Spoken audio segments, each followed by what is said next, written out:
Alhamdulillah ditandatangani dan selesai persoalan itu. Jadi ini Bang, tolong dikaji. Ini serius. Tidak bisa dijawab oleh para. Waktu saya bertelepon dengan mantan Kapolda 2 kali. Kapolda 2 kali. Begitu dibacakan putusan itu, 2 jam kemudian kami diskusi. Kita bingung. Kenapa bingung? Putusan hakim menyatakan DPO dipanggil 3 kali. Karena tidak dipanggil 3 kali, maka dianggap cacat. Putusan hakim mengatakan, Hakim Eman Sulaiman mengatakan DPO dipanggil dulu sebagai calon tersangka. Tapi putusan hakim 3 DPO ini berkekuatan hukum tetap sebagai pelakunya. Terus disidang sama hakim karena tidak dipanggil 3 kali, terus dikatakan cacat. Terus batal dia sebagai tersangka. Dan dia bukan dikatakan bukan pelakunya, karena belum masuk ke pokok perkara. Sekarang dia lulukan kayak dewa itu sebagai Setiawan. Dia bilang dia pasang tanduk 2015. Karena pencinta klub sepak bola Crystal Palace yang bernama Wilfred Zaha. Saya searching di Google, bohong dia. 2015 belum tahu. Yang namanya takut, ketahuan kan? Oh dimaki saya di netizen. Bang, saya jujur. Demi Allah, setiap hari tidak kurang dari 5-10 makian hinaan kepada saya. Dan teror yang tidak pernah bisa diisi. Dan sampai hari ini teror itu tidak ada. Karena kalau saya di video call, saya buka apa? Buka wajah, saya nggak takut semua. Apa itu takut? Roti. Saya gitu. Kenapa? Karena menurut saya kita butuh sekarang. Satu, ini closing statement ini. Nanti lama kali orang abang jadi apa? Jadi muak. Satu. Menurut saya harus duduk para pakar untuk membedah apa yang disebut dengan hulu traffic. Itu mesti sepakat. Yang disebut melampaui petitum itu apa sih? Itu betul. Bagaimana mungkin Bang? Abang hakim, sekarang praktisi hukum. Pak Syafi'i juga birokrat, sekarang praktisi hukum. Saya dosen sarjana agama, jadi praktisi hukum. Tapi kita baca buku yang sama Pak. Dalam ilmu hukum, di antara hukum apa itu? Seseorang yang disangkakan kepada dia, kemudian diajukan pra peradilan, lalu diputus oleh hakim, Peggy Setiawan contoh kasus, dia diputus tidak bersalah, menghentikan seluruh proses penyidikan dan putusan selanjutnya. Pernah membuat putusan begitu? Ini pokok perkara, ini apa untuk kau Rasman? Aku ini nanti berlaku untuk berikutnya. Tidak bisa Bapak. Kalau ini habis saya makan, selesai nggak ada aku, ganti aku baru. Ditutup sama dia. Inilah ultra petita itu melampaui kewenangan dari Eman Sulaiman. Lah saya uji itu, ngamuk mereka ke saya. Dibilang saya mencemarkan nama baik. Saya balik tanya, Anda dulu sebelum sidang pra peradilan, Anda datang ke KAI, Komisi Yudisial, Anda datang ke Mahkamah Pengadilan Agung, minta supaya hakimnya diawasi. Artinya Anda ragu dan curiga dengan hakim. Ya begitu dia putuskan, ilmu saya mengatakan tidak sesuai, saya uji ke Mahkamah Agung, saya uji ke KAI, apakah sesuai atau tidak putusan ini? Di mana salah saya? Harusnya negara ini bersyukur pada Rasman yang berani berbeda dari kebanyakan orang. Terus saya tidak akan didemo di seluruh Indonesia. Saya kantong, saya akan datang, saya akan berangkat, saya lakukan. Tidak ada apa-apa sampai sekarang. Ini Bang, tidak pernah ada di putusan itu Bang. Kok mengikat buat putusan berikutnya saja? Itulah yang serius dipersoalkan. Kemudian poin 2 itu Pak. Poin 3, apalagi menarik dari kasus ini. Memang ini yang terjadi almarhumah Vina dengan Eki. Mudah-mudahan mereka tenang di kuburnya sana. Bayangkan ya, mereka sudah mati, orang tidak simpati dengan kematian ini. Tapi orang yang hidup, yang diduga melakukan simpati pada yang hidup ini. Jangankan mati, cacat pun tidak. Ini udah mati loh. Anaknya Pak Rudiana itu bernama Eki itu satu-satunya. Satu-satu. Kira-kira menurut Anda semua sekarang muncul nih pendapat para pakar yang pro mereka mengatakan ini kecelakaan tunggal. Lalu lintas.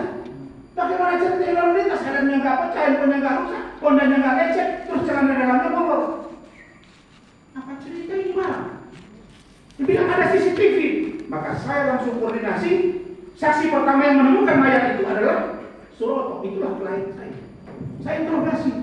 Dibilang ada CCTV, kan betul, tidak dibuka CCTV. Sampai hari ini sejak 2010 di flyover Cirebon, saya udah bolak-balik, tidak ada yang namanya CCTV. Kok dipaksa ada CCTV? Masa pakai CCTV kita memperkosa orang?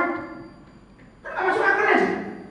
Ada CCTV di flyover wajar, tapi CCTV tidak ada. Kok dipaksa buka CCTV? Katanya polisi menyembunyikan. Nah, inilah fakta-fakta yang ditampilkan, tapi nabrak undang-undang. Atau poin 3, dipaksa barang bukti itu seolah-olah ada, tapi tidak ada. Tapi hakim terpengaruh dengan itu. Meskipun hakim mengatakan dengan keyakinan penuh, tapi dia masih punya dasar yang logik. Tapi kan ada juga hakim yang ingin populis, ingin populer. Dalam tanda kutip di dugaan kita supaya dapat posisi. Karena negara ini selalu orang suka dengan orang yang banyak sandiwara.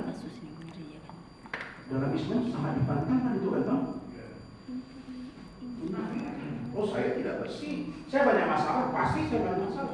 Dan saya selalu katakan saya berusaha lebih baik, berusaha lebih baik dengan kesalahan dan dosa yang saya miliki. Poin terakhir, putusan hakim Eman Sulaiman terhadap kasus Vina dan E. Karena dia memerintahkan dihentikan penyidikan. Kan gitu Bang? Yang menghentikan penyidikan siapa? Polisi kan Bang? Kok masuk dia ke situ? Dan penyidikan tidak boleh lagi dilakukan berikut. Padahal ada perma, Perma nomor 4 2016 bab 2 ayat 2 pasal 3 bahwa penyidik dapat melakukan proses penyelidikan dan mentersangkakan lagi meskipun sudah melalui putusan pra-peradilan. Ini kan perma. Apakah Pak Eman Sulaiman tidak bagian dari perma? Dia hakim pasti bagian dari perma.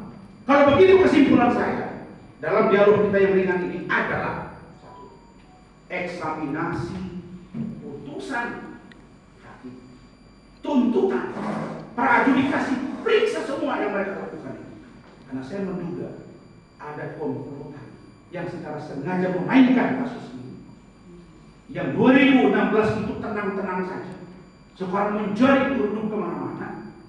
Tapi biarlah mata dunia dan Indonesia telanjang melihat ini. Tapi kalian jangan lupa, dalam penelitian yang kami dapatkan bahwa netizen Indonesia terburuk nomor 2 di Asia. Tapi netizen gila loh, anak saya ini sering nangis. Dibu.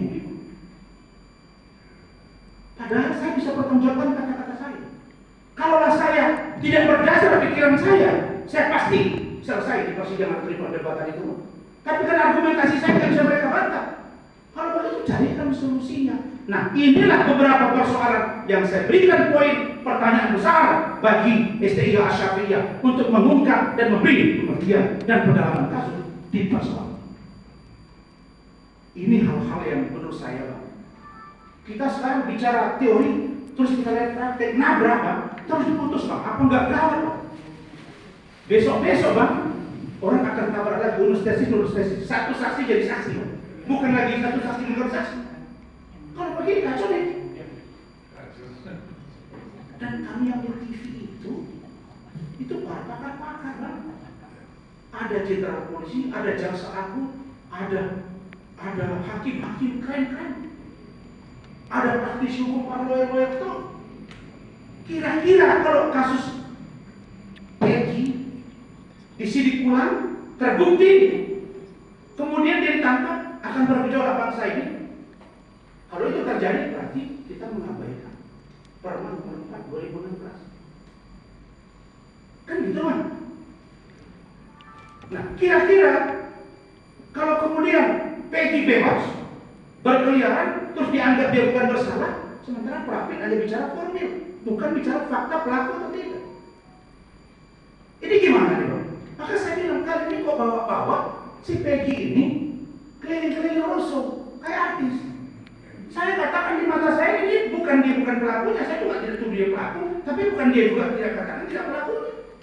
Karena yang diperiksa itu berkasnya, bukan tindakan belum masuk ke pokok perkara, tapi kok digaungkan polisi seolah-olah salah tangkap.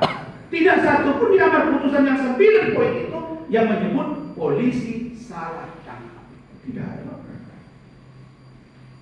Ini semua melampaui kewenangan. Jadi barangkali itu dari saya sore hari ini. Saya terima kasih. Kemudian Pak Ketua, Bang Paminta tadi menyampaikan ke saya untuk saya bisa